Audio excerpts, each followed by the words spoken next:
परम पूज्य श्री महाराज जी के YouTube चैनल को सब्सक्राइब करें तथा पूज्य महाराज श्री जी की कथाओं को सर्वप्रथम देखने के लिए बेल आइकन दबाना ना भूलें।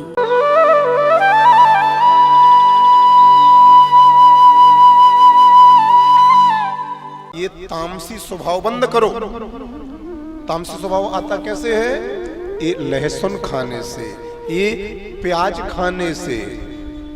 तो इन लहसुन और प्याज तो सच बताऊं, भगवान के जो भक्त हैं, जिसके गले में तुलसी की कंठी हो, जो आसन पर बैठ करके माला के द्वारा गुरु मंत्र का जाप करते हैं, उनको तो लहसुन और प्याज से करोड़ों किलोमीटर दूर होना चाहिए। करोड़ों किलोमीटर। क्यों? जिस लहसुन और प्याज से हमारे भगवान को भोग नहीं लगता है, यदि आप भगवान को प्यार करते हो तो क्या भगवान के खातिर इस लहसुन और प्याज को त्याग नहीं सकते हो? और बुरा मत मानना, पर मान जाओ तो मान जाओ। हम तो गुरु गद्दी पर बैठे हैं, इसलिए वो बातें मुझे बोलनी ही पड़ेंगी जिससे तुम सुधरो।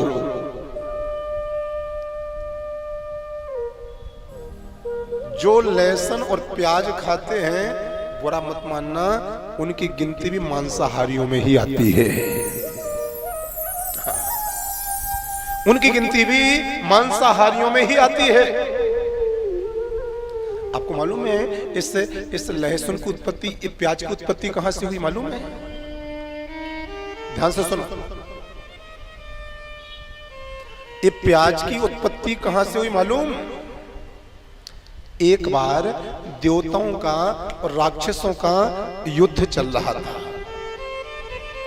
राक्षसों की संख्या बहुत ज्यादा थी, देवताओं की संख्या बहुत कम थी। तो जब राक्षसों ने देवताओं के ऊपर आक्रमण कर दिया, तो देवताओं ने बचने के लिए, अपने प्राण बचाने के लिए गाय माता को सामने खड़ा कर दिया। पहले के राक्षस भी अच्छे होते थे कि वो भी गाय माता पर वध नहीं करते थे, गाय माता पर अस्त्र और शस्त्र नहीं चलाते थे। जब देवताओं ने अपने प्राण बचाने के लिए गाय माता को सामने खड़ा किया, लेकिन उस दिन राक्षस, वो तो तामसी जन्म से ही है, वो तो पापी जन्म से ही है, उनने उस दिन गौ माता पर भी दया नहीं करी और सीधा अस्त्र छोड़ा। और वो अस्त्र जब सीधा गौ माता में जाकर के लगा, गाय माता के 1000 टुकड़े हो गए और गाय माता धम्म से ऊपर से जमीन में गिरी है। तो आपको मैं निवेदन कर रहा था कि जब गौ माता कटी है उन राक्षसों के द्वारा, तो जब वो गौ माता में अस्त्र लगा ना, तो एकदम से गाय माता का खून आकाश से धरती में जाके गिरा। जब वो खून की बूंदें गिरी ना जमीन में छोटी छोटी, तो जहां पर वो खून की बूंदें गिरी, वहीं से मसूर की दाल की उत्पत्ति हो गई। मसूर की दाल भी नहीं खाना चाहिए, भगवान को भोग नहीं लगता है। दूसरा, जब गौ माता नीचे गिरी, तो गौ माता के शरीर के अंदर जो खून के लौंदे थे ना, वो लौंदे के लौंदे गिरे हैं जमीन के अंदर, और उसी से धरती माता पर प्याज की उत्पत्ति हो गई है मेरे प्यारे। वही गौ माता के शरीर के अंदर खून के लौंदे थे, वो जमीन में गिरे, वही प्याज बनकर उत्पन्न हो गए। तो गौ माता के खून के लौंदे हैं ये प्याज, इसलिए हम गौ माता को भगवान मानते हैं। हम गौ माता का दूध पीते हैं, लेकिन हम गौ माता का खून नहीं खाते पीते हैं। इसलिए जो सनातनी है, जो वैष्णव है, जो भगवान को मानते हैं, जिन्होंने गुरु दीक्षा ली है, जो गुरु मंत्र का जाप करते हैं, जो भगवान के मंदिर जाते हैं, उनके लिए इस अपवित्र, इस तामसी प्याज को बिल्कुल भी नहीं लेना चाहिए मेरे प्यारे, बिल्कुल भी नहीं लेना चाहिए। और ये लहसुन, ये क्या है? जब वो गौ माता नीचे गिरी, तो गौ माता की जो हड्डियां थी ना, वो छोटी छोटी टूट करके जब जमीन में गिरी हैं, तो वही हड्डियां सफेद इस लहसुन के रूप में धरती माता पर उत्पन्न हो गई। तो लहसुन गौ माता की वो छोटी छोटी हड्डियां हैं। हम सनातनियों के लिए क्या गौ माता की हड्डी खाना चाहिए? बोलो। गाय माता का जब मुंह गिरा कट करके जमीन में, तो जहां पर गाय माता का मुंह गिरा ना कट करके, वहीं से कटहल के फल की उत्पत्ति हो गई। कभी कटहल को काट के देखना आप, कटहल के जो बीज होते हैं वो बिल्कुल गाय माता के दांतों के जैसे होते हैं, और कटहल के फल को देखिएगा वो बिल्कुल गाय माता के मुंह के जैसा ही लगता है। हमें बिल्कुल नहीं खाना चाहिए। गौ माता की जब वो आंतें गिरी ना लाल लाल, कमल भैया, जब लाल लाल आंतें गिरी गाय माता की कट करके जमीन में, तो उसी से धरती माता के ऊपर गाजर की उत्पत्ति हो गई है। इसलिए गाजर भी यदि बचो तो इसको भी मत खाओ। गौ माता के शरीर से तो जिस की उत्पत्ति हुई है वो बिल्कुल भी नहीं खाना चाहिए, क्योंकि हम गौ माता की पूजा करते हैं, हम सनातनी हैं। क्या भगवान के लिए प्याज नहीं छोड़ सकते? बोलो, कौन कौन छोड़ सकता है?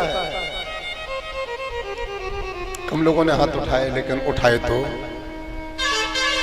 क्या भगवान के लिए प्याज नहीं छोड़ सकते? क्या भगवान का लहसुन नहीं छोड़ सकते? आपको मालूम है, मैं इतना बड़ा हो गया, मुझे ये पता नहीं कि प्याज का स्वाद कैसा होता है और लहसुन का स्वाद कैसा होता है, मुझे बिल्कुल नहीं पता।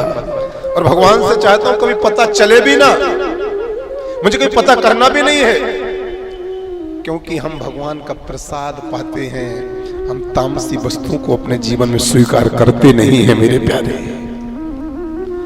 भगवत प्राप्ति का श्रेष्ठ साधन, भगवत प्राप्ति का सरल साधन है भगवान के नाम का संकीर्तन। जिसके जीवन में भक्ति आ जाती है, जिसके जीवन में भक्ति आ जाती है, भगवान खुद चल करके उनके दरवाजे पर उनको दर्शन देने जरूर आ जाते हैं। पहला उदाहरण, मीराबाई के जीवन में भक्ति आई। देखो, मीराबाई जब भजन करती थी, उनको सबसे ज्यादा परेशान उनके घर वाले करते थे। मीरा को भजन नहीं करने देते थे, लेकिन मीराबाई ने भजन करना बंद नहीं किया। मेरे तो गिरधर गोपाल दूसरो न कोई,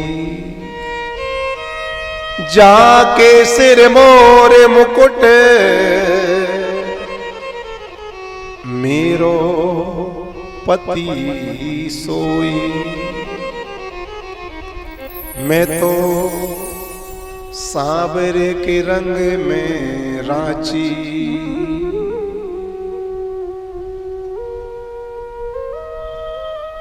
मीरा जब भगवान का भजन करने निकली ना, तो सबसे ज्यादा उपद्रव, सबसे ज्यादा परेशान, सबसे ज्यादा व्यंग यदि किसी ने किए तो मीरा के परिवार वालों ने किए। लेकिन मीरा ने सोचा, ये नकली घर छोड़ रही हूँ, ये नकली परिवार छोड़ रही हूँ, ये नकली संसार छोड़ रही हूँ, लेकिन असली परिवार भगवान बांके बिहारी तो मिलेंगे मेरे लिए। तो भगवान के लिए मीरा ने, भजन के लिए मीरा ने घर को छोड़ दिया, परिवार को छोड़ दिया, समाज को छोड़ दिया, लेकिन भगवान को प्राप्त कर लिया। मीरा ने भजन किया, तो आप शास्त्र उठा करके देख लीजिएगा, मीरा भगवान से मिलने नहीं गई, बल्कि खुद भगवान चल करके मीरा से मिलने आए हैं।